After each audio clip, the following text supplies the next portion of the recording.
Om Swastiastu, pemirsa Bali TV Swastiastu. dimanapun Anda berada, kembali saya Nyoman Winata menjumpai Anda dalam Bali Post Talk.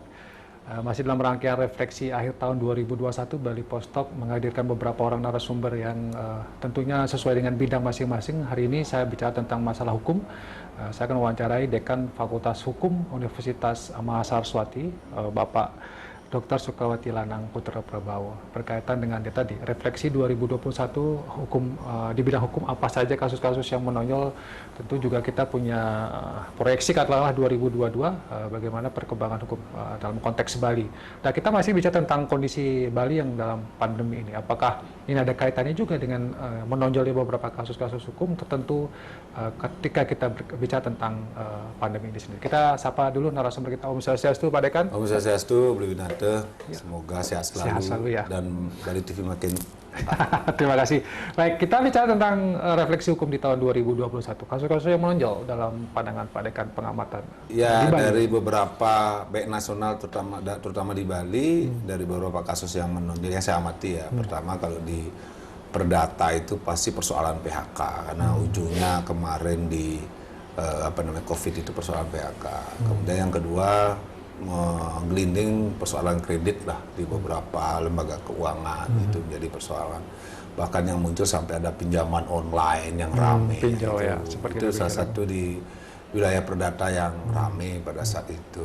Nah, kemudian kalau di pidana persoalan yang menonjol narkotika, menonjol kemudian juga persoalan-persoalan kekerasan, termasuk korupsi juga sedang menonjol kemarin di pidana. Kemudian di wilayah pemerintahan pasti persoalan kebijakan-kebijakan menyangkut COVID yang ramai diperdebatkan, diperbincangkan dalam persoalan-persoalan di masyarakat maupun di negara kita. Mungkin itu beberapa kasus. Nah, kalau menarik juga kita kupas tentang bagaimana kasus-kasus perdata ya, karena ini kaitannya dengan kondisi ekonomi. Nah, kalau dalam pandangan Pak Dekan, kasus-kasus ekonomi tadi ada kredit, ya, kemudian ada PHK. Nah, bagaimana penyelesaiannya? Dan, atau mungkin mengapa ini bisa muncul gitu? Apakah memang kondisi pemahaman hukum yang kurang atau memang ini bagian dari keterpaksaan kondisi yang kemudian menjadikan ini kasus-kasus di dalam kasus perdata pasti persoalannya kedua belah pihak ya. Di luar sisi persoalan kenegaraan dan dunia yang sedang terjadi COVID ini. Sehingga kita lihat beberapa perusahaan memang melakukan PHK untuk mengurangi biaya operasional. Yang muncullah hal timbul baru ketika orang di PHK, lanjutannya pemerintah harus menyediakan konsep-konsep sosial yang diselenggarakan di desa-desa, tapi mereka sudah ter-PHK. Nah, persoalannya pada saat di PHK itu, apakah mereka sudah dapat tunjangan selayaknya, kemudian sudah dapat uang pesangon selayaknya, kan itu kembali kepada perusahaan yang bersangkutan. Kemudian setelah terjadinya PHK, kemudian dia mendapat pesangon, syukur-syukur dia bisa, biasanya rata-rata pegawai baik itu swasta negeri kan meminjam kredit kan, maka kondisi lanjutan hukumnya dia tidak bisa bayar. Syukur-syukur pesangon dikasih pesangon untuk bayar kreditnya, bayar utangnya. Kalau enggak, maka ikutan yang kedua kredit. Karena kita juga di kampus ke lapangan, ke masyarakat, beberapa juga usaha, ada beberapa yang sudah tidak bayar. Nah, ketika sudah tidak bayar kredit, tentunya ini lembaga keuangan mempunyai kebijakan-kebijakan. Ada dua hal misalnya, kalau sudah macet kredit itu, apakah ini dia sudah bernafas atau sudah mati?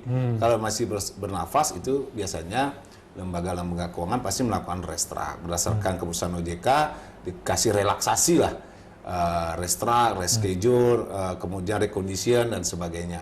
Tapi kalau sudah mati, udah macet total, nggak bisa diapa-apain, ya tinggal pilihannya mau dilelang atau diproses untuk bisa mendapat AYDA untuk dapatkan anggunanya, dijual untuk menjadi pembayaran utang. Tinggal itu aja proses kalau dia dikredit. Dan ya persoalannya apakah pada saat pelelangan ini lembaga-lembaga keuangan sudah melakukan langkah-langkah yang bijak kepada nasabah di tengah persoalan pandemi ini.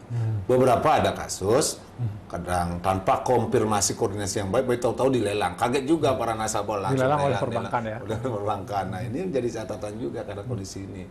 Harusnya diberikan waktu, diberikan konfirmasi yang baik sehingga nasabah masyarakat dalam kondisi ini bisa mencari solusi-solusi yang lain selain mungkin jalan terakhir untuk dilakukan lelang itu karena memang senyatanya kondisi seperti ini. Bahkan OJK sudah mewanti-wanti untuk memberikan relaksasi. Nah ini yang ramai pada penghujung tahun dari 2001 awal sampai akhir persoalan-persoalan yang muncul di perdata, termasuk persoalan nanti investasi UMKM ketika sekarang sudah banyak posisi masyarakat yang PHK untuk menggeliat lagi tentunya ada harus sentuhan-sentuhan insentif-insentif bagi masyarakat tertentu dan masyarakat UMKM untuk melakukan usaha-usaha kecil yang kira-kira bisa melanjutkan untuk kehidupan masyarakat. Kan itu penting, disitulah perlu kebijakan-kebijakan pemerintah untuk menyentuh, menginsentif masyarakat yang tadi yang di PHK, yang dalam kondisi kurang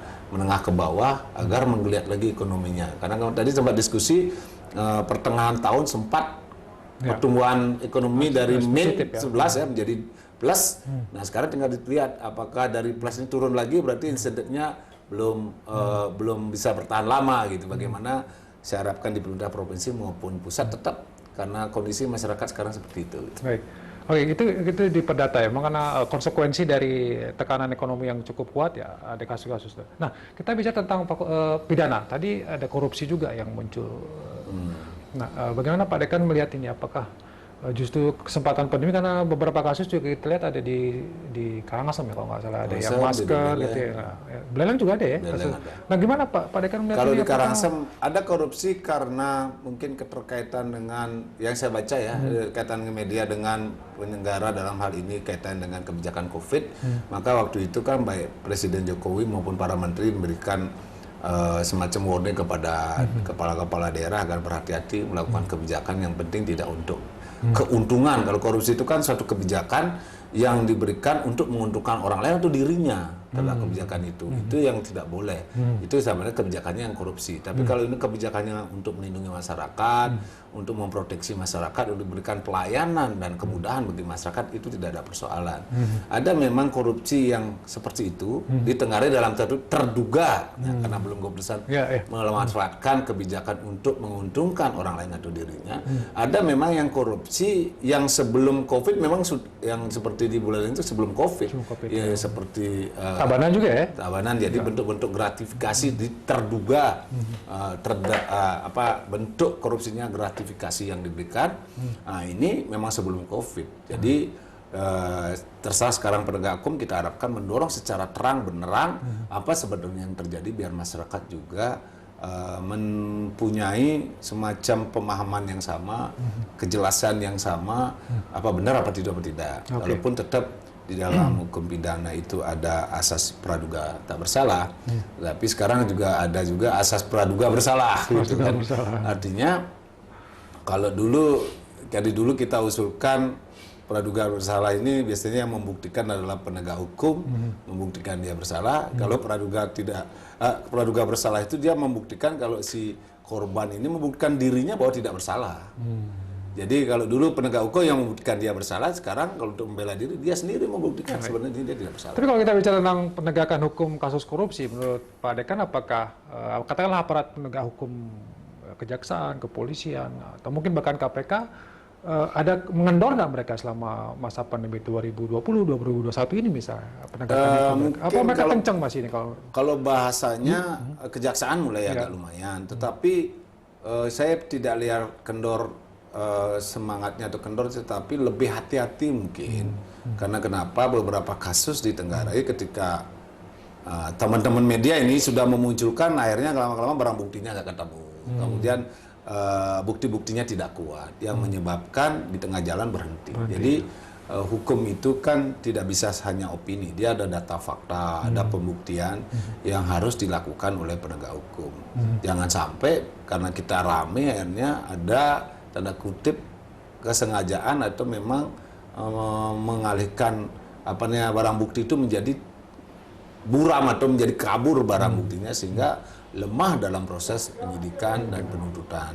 Karena itu kita berharap memang penuntut hukum jaksa, polisi, penyidik dan penuntut sudah profesional untuk itu. Bahkan jaksa saya lihat sudah mulai meningkat, baik itu Kajati Buleleng, termasuk Tabanan, termasuk Kajati sudah meningkat, termasuk juga kepolisian kasus-kasus banyak. Tetapi saya berharap ini tidak berhenti pada posisi proses saja. Karena begitu berita proses-proses, tapi kita nggak tahu nih kecenderungannya udah disidangkan belum gitu. Karena masyarakat bahasa lainnya bulan pitung dina ngesap sih. Akhirnya ini udah sejauh mana nih kasusnya kan gitu. Nah, ini Jadi profesionalitas, konsistensi dari aparat itu tetap harus diperhatikan ya. Ya. Yang mengemuka contoh kasusnya penistaan agama Abu Desa sampai sekarang kita nggak tahu nih kecenderungannya. Kayak itu lah contohnya. Padahal itu kasus menonjol juga ya sebenarnya. Ya itu termasuk juga kalau kasus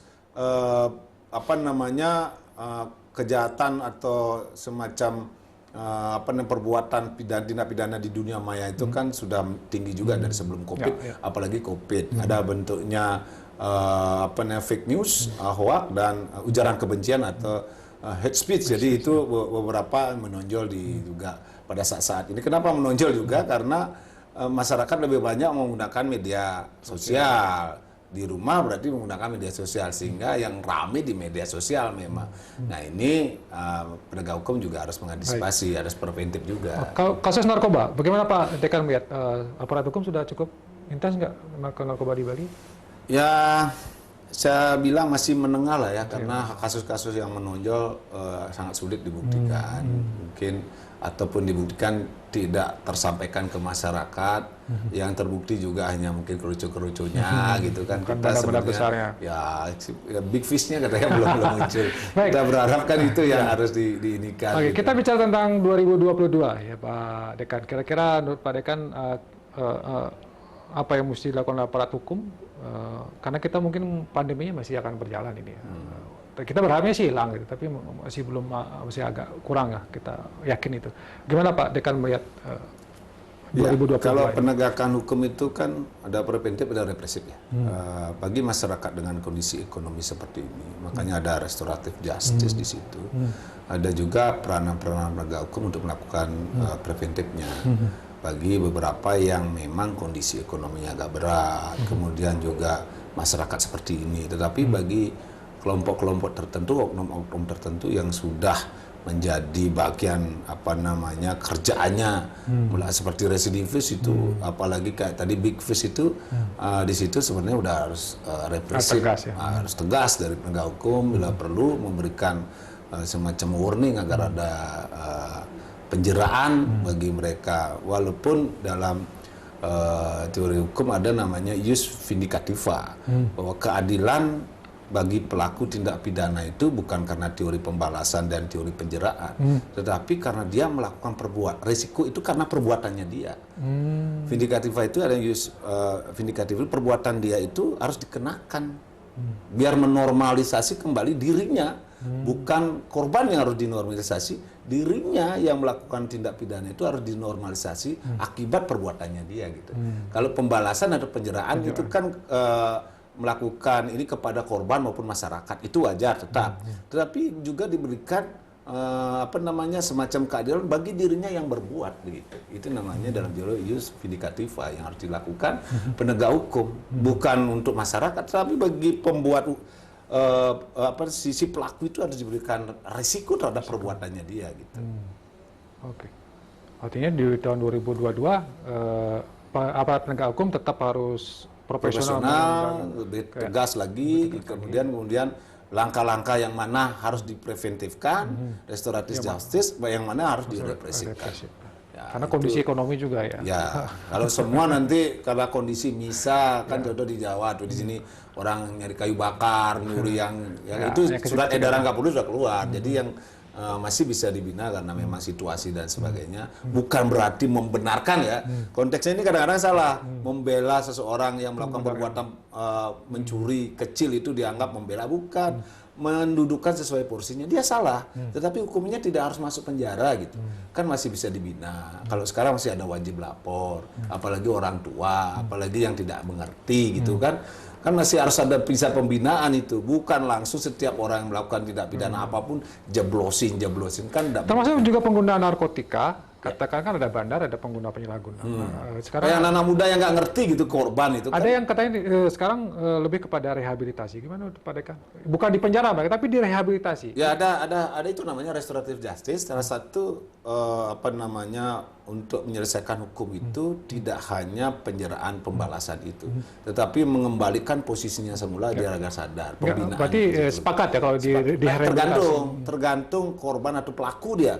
Kalau dia tadi kan kalau dia bandar, dia bandar, pengedar, ya itu harus terkenal. Tapi kalau dia korban karena ikut-ikutan tidak ngerti, apalagi anak-anak muda, kan nggak bisa begitu. Keluarganya juga tapi dikembalikan, tidak hanya dia, keluarga harus mendampingi, harus tahu, sehingga itu menjadi persoalan keluarga, persoalan juga aparat, dia harus dibina dan sebagainya. Tapi kalau dia sudah pengedar, apalagi bandar, produsen lagi, ya itu tidak ada excuse lah, itu kan harus dipilah. Oke, terima kasih Pak Dekan atas waktunya dan refleksi ya di tahun 2021 itu berkaitan dengan hukum.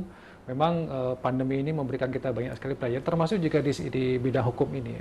Bagaimana banyak muncul kasus perdata, kemudian pidana juga muncul. Tapi saya tertarik dengan bagaimana pendekatan tidak mesti harus represif ya. Ada juga yang preventif, retroaktif gitu misalnya. Restoratif justice lah. Ya, yang kemudian ini bisa menjadi solusi lah kita di tahun 2022 nanti untuk bidang hukumnya. Demikian Bali Post Talk kali ini. Saya ucapkan terima kasih atas perhatian Anda. Saya tutup dengan Romo Santi. Om Santi. Terima kasih, sampai jumpa. Sukses semua. Sukses semua.